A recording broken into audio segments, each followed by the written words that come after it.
more questions coming in. Cornelius, the floor is all yours. Your camera has gone off. We would like your camera, and the floor is yours. Yes, thank you very much, Dr. Madan, and thank you very much for all the other panel people to participate in this, I think, very important webinar. And I listened very. Sorry, I want to stop you there. We have lost your camera. So if you want us to see yourself, we need to come back with your camera. But otherwise, continue if you're not able to.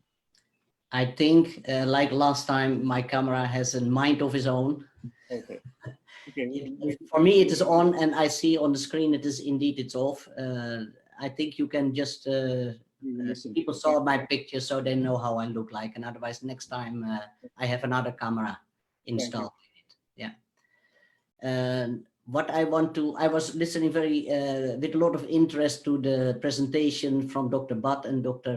Shastri. Thank you very much for your very important insight. And of course, you also, Madan, with your introduction. I think it is, I will start with the end of the words from Dr. Bhatt, that this is for us, for the people working in Ayurveda, a very big opportunity to lift up and to take this chance to approach this epidemic with an Ayurveda point of view, because that is very, very important. Madan, you know that I'm working already for 20 years here in the Netherlands. I have an Ayurveda center together with my wife and my son. And from the beginning, for us, it was very important to grow our own herbs here, because that is Ayurveda and herbs. That is just, that is very important to connect that. So what we did in the last 9 years, that were several researches with our plants, and what I find very interesting in the presentation from Dr. Bhatt was that he was mentioning that it is very important to create a model of investigation in a research project, what is actually addressing Ayurveda point of view in a very beautiful way. And I think having an issue at hand, what we have now with that COVID-19, it is more and more important to make, because I'm in the midst of a scientific research with 20 automulis for this COVID-19. And what I really need is a very beautiful model of investigation from an Ayurveda point of view.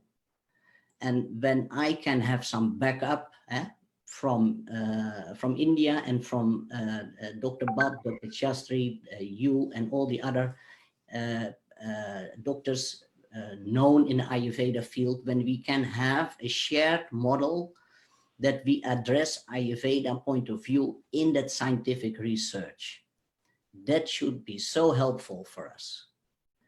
And I know there is a big research going on, a data collection going on in Kerala itself. So there are a lot of data is coming up, I'm sure, but how to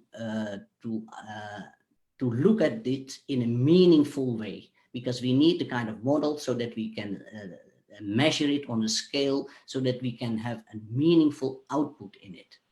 And that is what I like to discuss. Wonderful, Cornelius. Thank you so much. Now, you were very quick in saying about your 20 automulis. I don't know if everybody in the among our attendees caught that. Could you list one or two that you are particularly keen on, Cornelis? One or two automulis that you are growing there in the Netherlands? What we have here for a very important automuli, and what is very common to the Netherlands, is, for example, the Betula pendula, what we use a lot. And we have here also a few prunus varieties, what is growing very, very good in the Netherlands. And that are two items what I think that is also interesting, you know, when we want to spread Ayurveda worldwide, we cannot have always the tropical plants at hand. So it is very interesting to see what kind of herbs we can use, what is grown, what is cultivated in the countries itself. When you look at Europe, because I'm based in Europe, we can have quite an amount of herbs, what we use in Ayurveda, especially in countries like Bulgaria, Hungary, and the Ukraine. They have a beautiful herbal fields, beautifully cultivated there. I have my own place here in the Netherlands where we have quite a lot of herbs.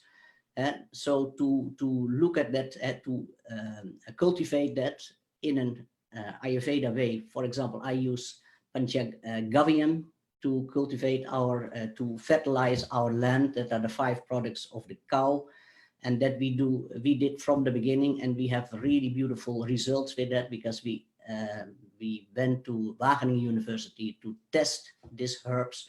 So all this information is very useful to make this into a model, like how you cultivate your plants, how you manufacture it, how you apply that. So even when these are different plants than what you have in the standard pharmacopy of India about Ayurveda herbs, I really think it can be we can address that also broader. But for that, I really like to have that input from India itself, so that we are talking all the time about the same system, and that is Ayurveda. That basis of Ayurveda that we have to keep high in our research and in our work. Thank you, Cornelis. Thank you so much. You have touched on some very important things, especially when you go into the countries in Eastern Europe and you talk about their herbal collections. So we will come back to this